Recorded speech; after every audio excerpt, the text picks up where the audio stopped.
क्या आपके साथ भी ऐसा होता है कि रमज़ान में पूरा दिन थकन महसूस होती है, एनर्जी बिल्कुल ख़त्म हो जाती है और फिर किचन का काम बहुत मुश्किल लगता है।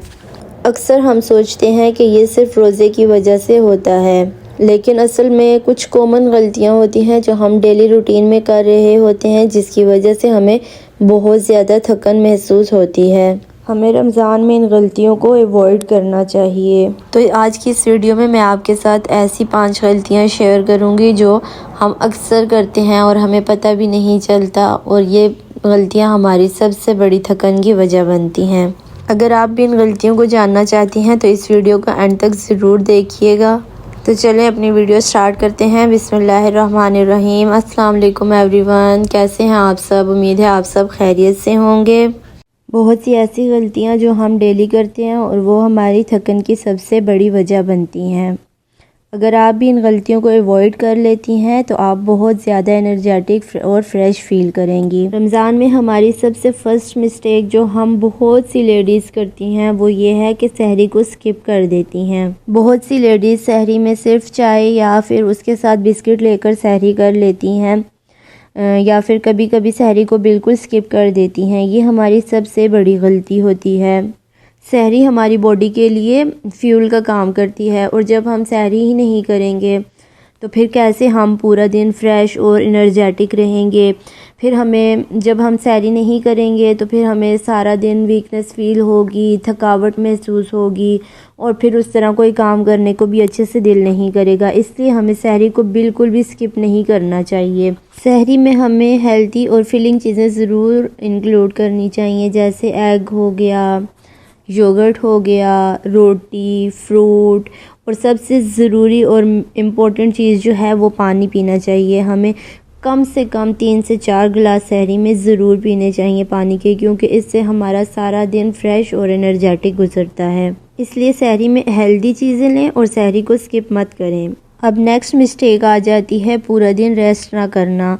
बहुत सी लेडीज़ ऐसी होती हैं, इवन कि मैं ख़ुद भी कभी कभी ऐसा करती हूँ, पूरा दिन पागलों की तरह काम में लगी रहती हूँ, और फिर उसके बाद जब काम ख़त्म होता है तो बहुत ज़्यादा थकावट हो जाती है। हमें हर काम के बाद थोड़ा सा रेस्ट ज़रूर लेना चाहिए, क्योंकि जब हम थोड़ा सा रेस्ट लेते हैं तो उससे हमारी बॉडी रिचार्ज होती है, और फिर हमें उस लेवल की थकावट नहीं होती जब हम पूरा दिन काम में लगे रहते हैं। और फिर जो हमें थकावट हो जाती है वही काम अगर हम थोड़ा थोड़ा रेस्ट करके करेंगे तो हमें बहुत ज़्यादा थकावट नहीं होगी। अब नेक्स्ट मिस्टेक आ जाती है बिल्कुल लास्ट टाइम पे इफ्तारी की प्रिपरेशन स्टार्ट करना। जब हम बिल्कुल लास्ट टाइम पे इफ्तारी की प्रिपरेशन स्टार्ट करते हैं तो इससे हमें स्ट्रेस और थकन दोनों ही होते हैं, क्योंकि जब लास्ट टाइम आता है तो उसमें फिर टाइम का पता ही नहीं चलता। टाइम इतने जल्दी गुजर जाता है, समझ ही नहीं आती।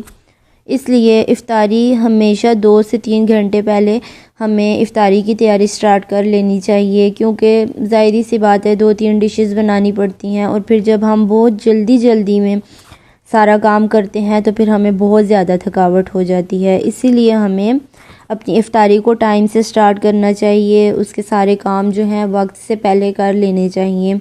इस तरह अगर हम एक काम करके थोड़ा सा रेस्ट भी कर लें तो हमें ये टेंशन नहीं होती कि अभी बिल्कुल लास्ट टाइम है और अभी रोज़ा जो है इफ्तार हो जाएगा।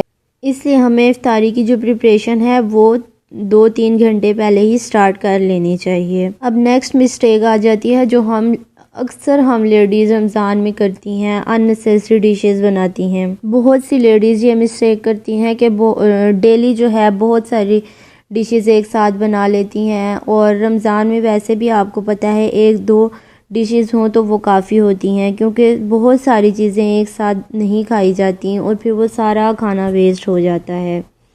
इस तरह हमें डेली बहुत ज़्यादा डिशेस नहीं बनानी चाहिए। हमें डेली 1-2 डिशेस बना लेनी चाहिए जो इजीली हम खा भी सकें और खाना भी वेस्ट ना हो और हमें बहुत ज़्यादा थकावट भी ना हो। इसलिए हमें डेली अननेसेसरी डिशेस को अवॉइड करना चाहिए। अब आ जाती है हमारी रमज़ान में सबसे मेजर मिस्टेक, पानी कम पीना। रमज़ान में हमारी सबसे बड़ी गलती ये होती है कि हम पानी की तरफ ध्यान ही नहीं देते, और फिर हम पानी बहुत कम पीते हैं। मतलब इफ्तारी से सहरी तक हम 2-3 गिलास पानी के लेते हैं, जो हमारी बॉडी के लिए इनफ नहीं है। इसलिए हमें सहरी से इफ्तारी से लेकर सहरी तक हमें 7 से 8 गिलास पानी के ज़रूर पीने चाहिए। इससे हमारी बॉडी भी हाइड्रेट रहती है, डिहाइड्रेशन नहीं होती और हम फ्रेश फ़ील करते हैं। जब आप पानी बहुत कम पीते हैं तो आपकी स्किन बहुत ड्राई हो जाती है, आपके लिप्स ड्राई होना स्टार्ट हो जाते हैं, मतलब बॉडी बिल्कुल डिहाइड्रेट हो जाती है। इसलिए हमें पानी ज़्यादा लेना चाहिए। तो ये हैं हमारी कुछ मेजर मिस्टेक्स जो हम रमज़ान में बहुत ज़्यादा करते हैं और फिर बिल्कुल भी एनर्जेटिक और फ्रेश फ़ील नहीं करते, बिल्कुल मतलब थकावट और ऐसे मतलब अजीब सा फ़ील होता है। अगर आप भी ये मिस्टेक्स कर रही हैं तो आप इनको अवॉइड करें और फिर आप बहुत फ़्रेश फ़ील करेंगी। अब मैं आपके साथ शेयर करूंगी अपनी पोटैटो चीज़ बॉल की रेसिपी, जो बहुत ही सिंपल और बहुत ही टेस्टी है। यहाँ पे मैंने 4 से 5 बड़े साइज़ के पोटैटो लेके उनको बॉईल कर लिया है और फिर उनको पील ऑफ करके उनको मैश कर रही हूँ। ये बहुत ही सिंपल और बहुत ही टेस्टी रेसिपी है, आप भी इसको ज़रूर ट्राई कीजिएगा। और रमज़ान में वैसे भी इस तरह की रेसिपीज़ जो हैं वो अच्छी लगती हैं। डेली आप कोई ना कोई चेंज करके रेसिपी बना लिया करें। यहाँ पे मैंने आलूओं को अच्छे से मैश करके उसमें मैंने कुछ मसाले डाले हैं, जिनमें कुटी हुई लाल मिर्च, काली मिर्च, ज़ीरा, खुश्क धनिया और सब्ज़ धनिया मैंने डाली हैं और इनको फिर आपने अच्छे से मिक्स करना है। अब मैंने सारे मिक्सचर को अच्छे से मिक्स कर लिया है और अब इसकी मैं बॉल्स बनाऊंगी। इसमें मैं चीज़ डालूंगी, इसमें मैंने चेडर चीज़ और मोज़रेला चीज़ दोनों ही ऐड की हैं। आप देख सकते हैं मोज़रेला चीज़ मेरे पास जो है वो श्रेड हुई थी और जो चेडर चीज़ है वो मेरे पास दूसरी क्यूब्स में है, तो फिर मैं वही डाल रही हूँ। अब इनको अच्छे से आप जैसे बॉल्स नहीं होती उनकी शेप दे लें। आप कोई और शेप देना चाहते हैं वो भी दे सकते हैं, लेकिन इनका नाम जब पोटैटो चीज़ बॉल है तो फिर इनको बॉल्स की जैसे ही बनाएं। अब मैंने इसको अंडे में इसको कोट किया है और फिर मैं इसको अब ब्रेड क्रम्स में कोट कर रही हूँ। ब्रेड क्रम्स मैंने घर में ही बना ली हैं। अब यहाँ पे मैं सारे मिक्सचर के जो हैं इस तरह के बॉल्स बना लूँगी और फिर इनको फ्राई कर लूँगी। ये बहुत टेस्टी बने हैं। हालांकि इनमें मैंने कोई चिकन ऐड नहीं किया, कोई मतलब और चीज़ ऐड नहीं की, लेकिन फिर भी ये बहुत टेस्टी बने हैं। आप भी ज़रूर ट्राई कीजिएगा। अगर वीडियो पसंद आई हो तो वीडियो को लाइक और शेयर ज़रूर कर दीजिएगा और चैनल को सब्सक्राइब करना मत भूलिएगा। आप भी इस रेसिपी को ज़रूर ट्राई कीजिएगा, बहुत ही सिंपल और टेस्टी सी रेसिपी है। और दुआ कीजिएगा कि ये जो जंगी हालात बने हुए हैं अल्लाह ताला करम करें, और ईरान के लिए भी ख़ास तौर पर दुआ कीजिएगा, अल्लाह ताला उन पर अपना ख़ास करम करें। मिलते हैं नेक्स्ट वीडियो में। ओके, अल्लाह हाफिज़।